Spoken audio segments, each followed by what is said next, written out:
All right guys, welcome back to the Exotic Car Hacks Garage. Today, we are doing a quick garage update. It's been quite some time since we last looked at the whole collection. There have been some cars that have been sold, some cars are here, some cars are modded. So let's get into this together.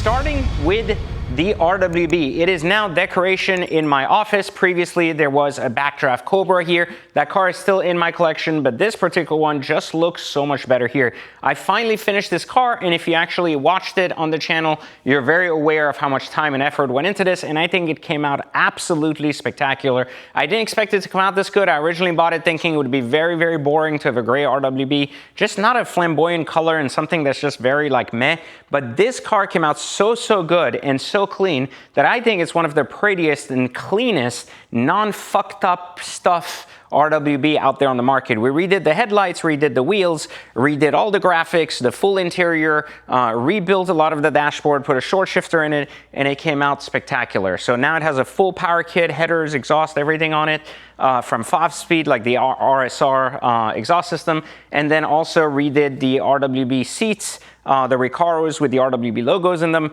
and did the extended short shifter, the FED steering wheel, the door panels, the new Bluetooth system. So while we made it perfect with the new heads and tails to drive, I decided I don't want to drive it. I actually bought another cooler car than this to drive from a 911 variant, so I decided this would be amazing office decoration, and I was right. It looks absolutely perfect. So follow me over with the continued look here into the man cave. If you're new to the channel and don't have no idea what I do, you can click the link in the description. I basically teach people how to hack cars, which means get in and out of exotics or luxury cars with losing the least amount of money possible. So I teach you basically finance to a degree so granular that you learn the industry and understand how to afford your dream car without actually having to break the bank. It's not that difficult. I've been teaching for 15, 20 years, not just a new course on the internet for those of you that don't know, and you can just Google me if you don't know how I've made all my money.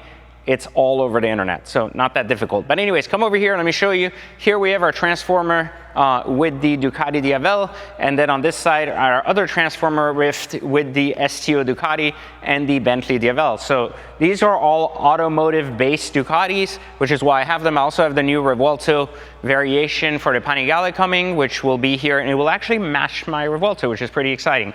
On this side, we have the Backdraft 427. I just recently overhauled this car because I was moving it from there to here, so I had to service it and make sure the battery's up and running and stuff. So cool car nonetheless, never drove it once, never cared to. The Cobra R, this is an amazing car for those of you that aren't familiar with this, built in the 2000.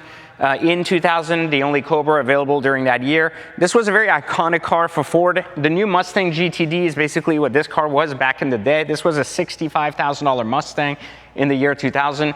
I just finished speccing my GTD and it came out to 490 grand for a special color GTD with performance package and carbon and everything. Pretty crazy to think that there's a $500,000 Mustang. That's how it felt back then when I was poor and I looked at a $60,000 Mustang. So those of you that are now trying to make sense of why does a Mustang cost 500 grand, we were wondering the same back in 2000. Why does this cost 60 grand? 1998 final edition 993. This was a very important car, one of 200 with the factory aero kit, slightly modded, 30,000 original miles. My 97 Viper GTS, fully modified. My very, very rare R34 Midnight Purple V-Spec Nissan. And this car has 9,000 original miles. So very, very cool car. Mint, probably the most mint and clean R34 I've ever seen in my life. And it's all stock, just some Nismo upgrades from the factory. Just spectacular shape. I intend to flip this later. I don't like driving it. If you watch the channel, it's not that exciting. This is very rare. I know I'm going to make a lot of money off of this. This is a 2009, which was the best year for the LP640. It's balloon white, which was one of the best colors for the LP640. It has every possible option. And if you want to guess the mileage, 303 original miles. So it makes it the lowest mileage LP640 in the country.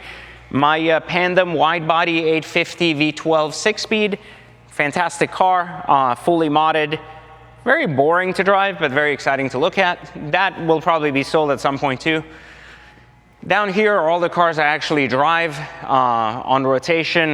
There's a DBS 770 Ultimate that's not here, along with my Cullinan that's sitting at the house. But other than that, a lot of cars the majority of cars are now here. The F355 gated that was on top has now been sold. Well, it's pre-sold, it's not finished.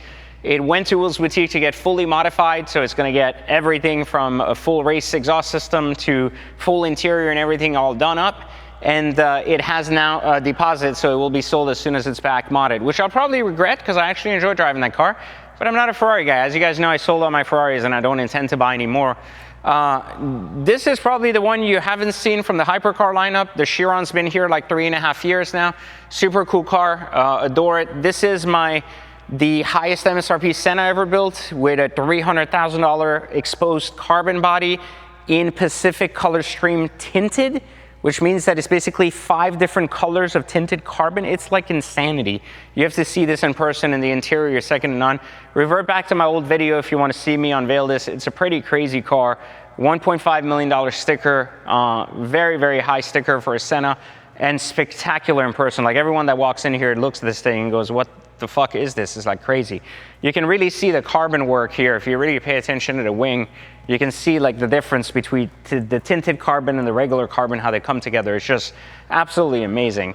My very low mileage, sub 1,000 mile 918. I adore this car.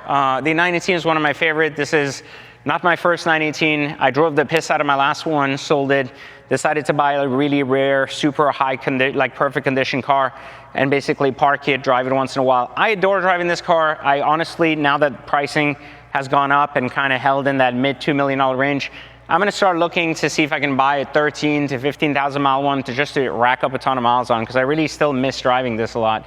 The McLaren Elva here, that's gonna stay forever. It's one of my favorite cars to drive of all time. Spectacular car altogether, like with no windshield. It's just an experience that I cannot describe. It's just absolutely a must. My new Countach, this is the one of 112 Lamborghini Countaches, the $3 million one in a midnight blue with cognac interior in the gold package. On this side, we have an 8,000 mile NSX 2005 in yellow, very rare color. My Revuelto right in front of you with the ad personam Tiffany blue interior, fully modded with anarchies, etc. Love this car. I have the matching motorcycle like I told you guys earlier coming, so not really interested in modding it that much further.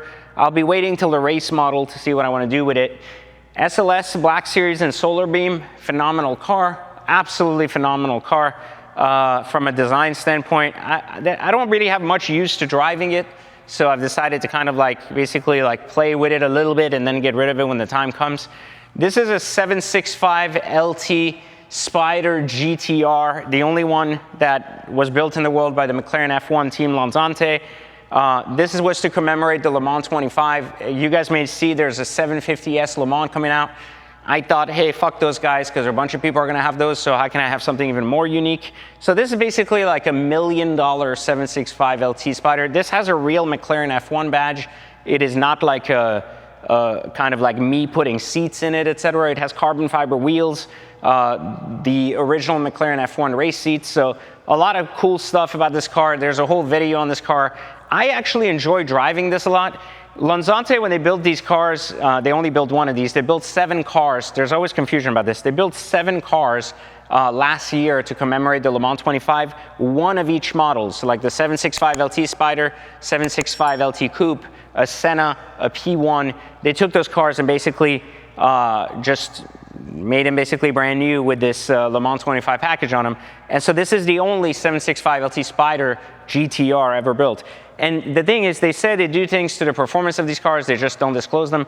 This drives significantly better than my other 765 LTs. The only thing really annoying is getting in and out of these seats. Now, the seats are very comfortable once you're in them. The problem is they're even worse than the Senna seats because of the harnesses. So whenever I wear a nice watch or something, I'm always afraid that the harness will tap the watch and basically damage it. So this is a little bit of a difficult car to get in and out of quickly to get somewhere. It just requires a little bit of work. I enjoy it a lot. Once you're in it and driving it, it's a very mind-boggling experience. My Sport Classic with 200 miles, I bought this car just with the intent of flipping it later. I absolutely fell in love with it. It has gone up almost $150,000 since I bought it, and it is absolutely amazing. of a car, one of the best Porsche product ever made. And on top here, we have my 2008 GT2. Also bought that car as an investment to actually make some money off of it. So these two at some point will be gone, not anytime soon. On this side, I love this car. Like, it took me like 3 years to get my mind behind spending $1 million plus on a resto modded car. I've argued on this channel many times that the future of the automotive industry resides in these niche builders of cars like the Gordon Murrays, the Gunter Works, and the Singers. They just build better cars than mainstream manufacturers because they care about the details and don't care so much about the sellability of it. They know that they don't make that many. They know someone will pay for it. I have yet to see cars that have better like quality than this shit and the Singer. And I finally got around to the idea. I found this spec. I thought it was very fitting for an old new car. It's got this beigeish paint that has a blue hue to it with carbon fiber wheels and carbon everywhere. It is stunning to look at, very rare. Obviously with an incredible manual transmission. It's just mind-boggling how good this is. It's very unique. It's very hard to live with. It's a very good car to take for a spirited drive. That's my favorite thing to do in driving, just driving. It's not about going places. So if I want to go somewhere, I have my Phantom or my Cullinan. Those are comfortable cars to take places. This is more of a, I want to go drive. And this really does a really good job at that. So it's an amazing car, and the latest one that's come into the collection. My Mansory Phantom, I've had this car for like 5 years almost now, like 4.5. It's a full Mansory forged carbon kit along with Novitec wheels, a very high bespoke. This is the factory paint color. It's not, my car's not wrapped, just FYI. Everything is like factory color. So this is a very, very beautiful Tempest gray along with full mandarin orange interior, curtains, immersive seating, all that shit. It's absolutely amazing and one of my favorite cars generally to own. I don't think I can exist without a Phantom. As a matter of fact, I keep getting so many offers on this that I am now building another Phantom Mansory so that when I sell this, I'm not without a Mansory for not even 1 day. So I still think this is one of the best. AMG GT Black Series, followed by 1,000 horsepower GT2 RS, followed by 1,000 horsepower Whipple 4-liter Ford GT, all modded out, and then Viper ACR Extreme in competition blue with some HREs on it. And of course, even the Chiron has HREs. I'm a big believer in modifying cars because I get bored a lot and I think that everything could look better than it does. So even my mag wheels on my GT2 have been replaced for some HREs R1 white.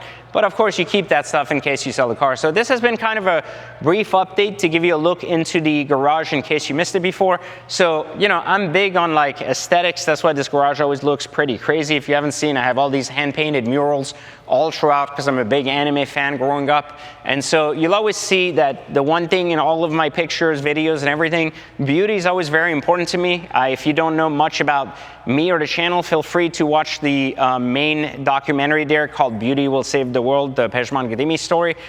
This was done by someone else, and I think just a very good portrayal of my values and systems here and why I do what I do. So if you want more background about me or anything else, you can check that out. But otherwise, if you're new to the channel, welcome. And if not, then you got a really big preview into the actual Pejman Man Cave. So again, thanks again for watching, and I'll catch you next time for Exotic Car Hacks.